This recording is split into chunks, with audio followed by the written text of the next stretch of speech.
Meu nome é Ana Lília, eu sou pedagoga, trabalho há 14 anos na escola pública aqui de Santa Rosa de Viterbo, né? Quando eu entrei nessa escola, ela tinha uma sala especial. Então, os alunos com deficiência auditiva, visual, intelectual, todo tipo de deficiência, de todas as salas, eles iam para essa sala, né, especial, onde eles tinham, assim, tinha computador, tinha rádio, era uma sala apropriada para eles, né, e cada um fazia a sua lição de acordo com a sua necessidade.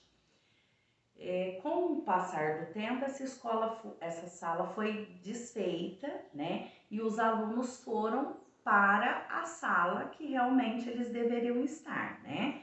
A sala regular. E com isso é uma luta diária, né? Porque assim, as crianças com necessidades, elas precisam de um apoio, né? E muitas vezes esse apoio não vem até da família, né? Já tive caso de aluno com síndrome de Down fisicamente, né? Limitado, tudo, e a mãe nunca apresentou para a escola o diagnóstico. Então, o professor ele tem que ter esse diagnóstico, né, para saber como ele pode ajudar esse seu aluno, né, porque a gente precisa disso. Quando foi terminada essa sala especial, a equipe multidisciplinar ficou nessa escola por um ano. Só que como é município, né, e não foi para as outras escolas também, então teve que ser tirada essa equipe da escola, infelizmente, porque as crianças estavam na sala regular, com o professor da sala, né, sem esse apoio que fez muita falta. Então a gente começou, e aí a equipe voltou para o prédio da educação, só que são alunos de renda baixa, né? Eles não têm como, se eles estudam de manhã à tarde para ir até o local, então dificultou essa ida da criança para esse apoio, porque a equipe multidisciplinar tem que estar na escola. Tem que ter esse apoio, porque a criança precisa. Um professor, ele vai ter dessa equipe muitas dicas de como ajudar esse aluno a se desenvolver. Então, por mais que o professor tenha boa vontade de ajudar aquela criança, às vezes fica muito difícil. Então, assim, é uma luta, uma tarefa não fácil no dia a dia, né? Porque falta recurso, porque você não tem um computador dentro de uma sala de aula, você não tem um rádio que você queira pôr uma música relaxante, porque às vezes essas crianças, eu tive um caso de uma criança surda, muda, ele era agressivo e ele tinha o acompanhamento da estagiária, que era, né, município, né, faz contrato, ela falava com ele em libras, ensinou ele. E aí o contrato acabou, prefeitura, o contrato acabou, então eu me vi sozinha numa sala de aula, né, com 23 alunos, e este aluno que requeria a minha atenção, porque como ele era ainda agressivo, tudo ele queria bater nos outros, porque se ele visse algum aluno dando uma risadinha, ele não estava escutando o que estava acontecendo no ambiente. Então ele já levantava e ia para cima dos outros alunos, tudo. Então a gente fazia, né, colocava a carteira do lado da minha mesa, fechava com as cadeiras, fazia um cercadinho assim, para eu conseguir monitorar, para não acontecer nada dele machucar uma criança, que ele estava na minha, né, responsabilidade. Então, assim, eu conseguia me comunicar com ele, o básico, né, mas foi muito difícil, foi uma experiência muito, assim, de grande aproveito para minha vida, né? Mas assim, a gente precisa também ter os recursos, ter o respaldo, que muitas vezes falta para o professor. Então, não é só a teoria é linda, a lei existe, a inclusão existe, mas não é pegar um aluno de inclusão com necessidade e simplesmente colocar dentro de uma sala de aula regular. Isto é a teoria, mas e aí? E a prática? Como que esse ambiente vai estar para esse aluno ser acolhido? Como que esse professor vai fazer todo dia esse aluno se interessar por giz e lousa? Porque é isso que a gente tem. Se você quer xerocar alguma coisa, ainda tem. Aqui é uma cidade pequena, então a gente ainda tem as cotas de xerox, tudo, né? Que dá pra gente ir vendo alguma coisa diferente. Mas muitas vezes o professor tem que tirar do seu bolso mesmo algum material para essa criança ser estimulada, porque é isso que eles precisam. Eles precisam de um acompanhamento sempre, né?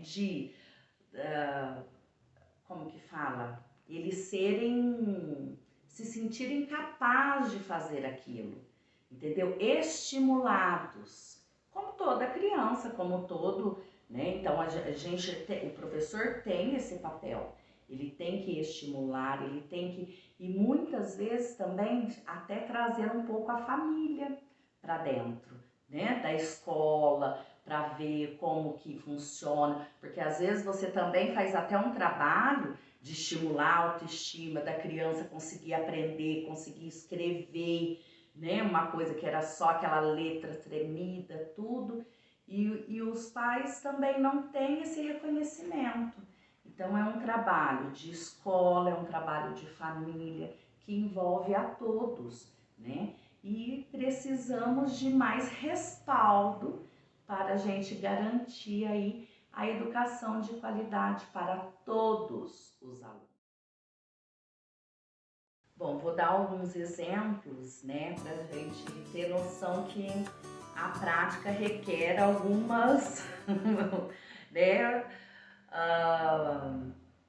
Eu tive um aluno que ele chegou no 5º ano, só que ele já tinha feito até o 5º ano numa escola particular. Só que como ele era deficiência auditiva, né, e isso acarretava sua fala, né, ele, pela fono, ele precisava reprovar os anos importantes, né, de alfabetização, tudo para ele poder acompanhar.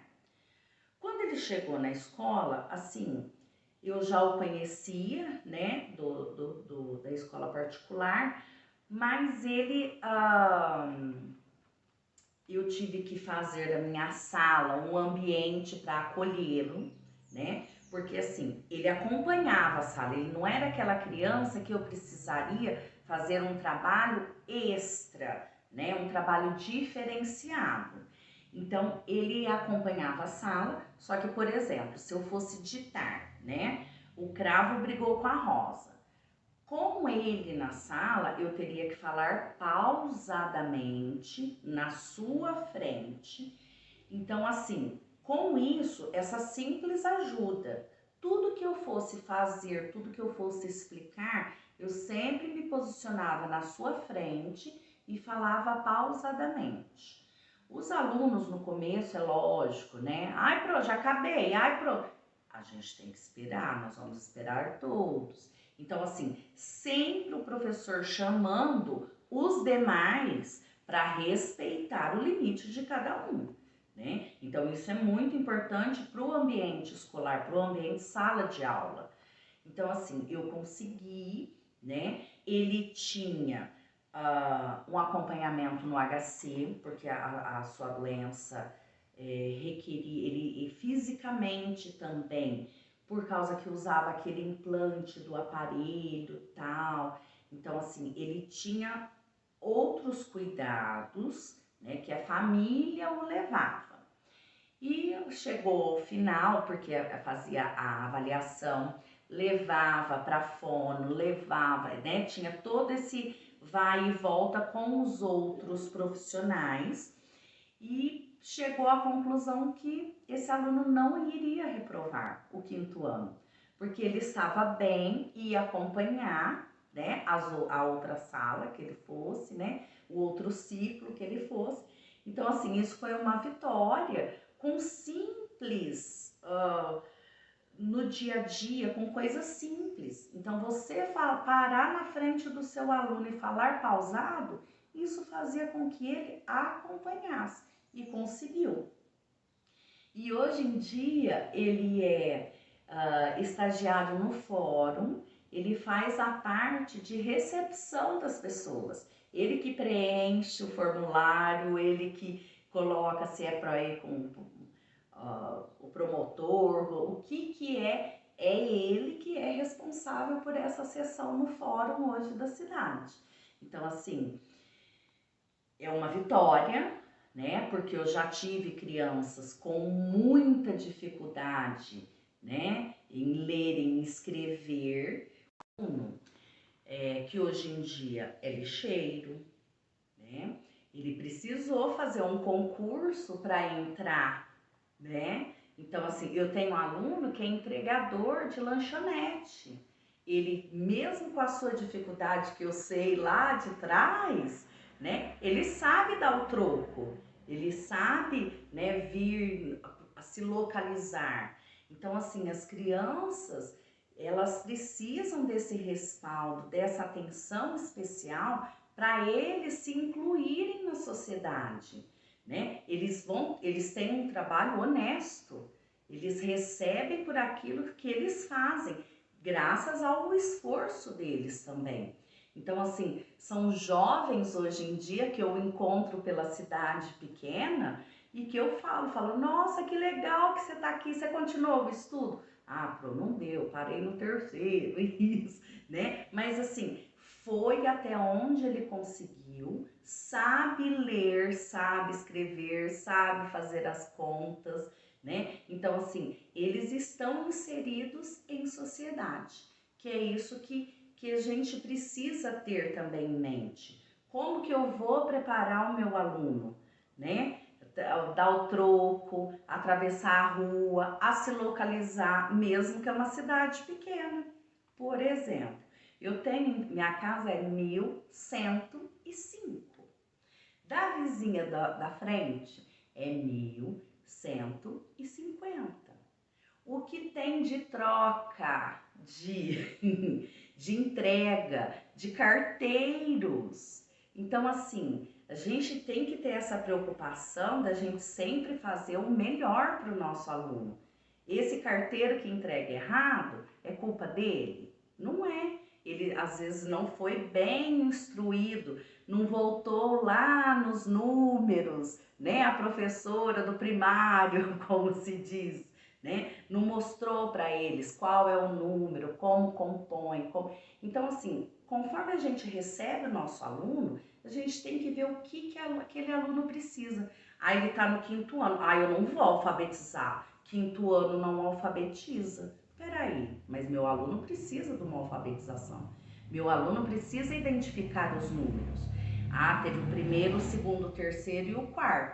No 5º ele vai ver de novo. Então, conforme a necessidade do aluno que a gente recebe, a gente tem que trabalhar aquilo que o aluno precisa, porque vai fazer falta para ele lá na frente, no convívio na sociedade. Entregar uma correspondência errada, e aí se a gente vai reclamar, não é? A pessoa vai ser chamada a atenção. Então, a gente precisa dar oportunidade para todos aprender.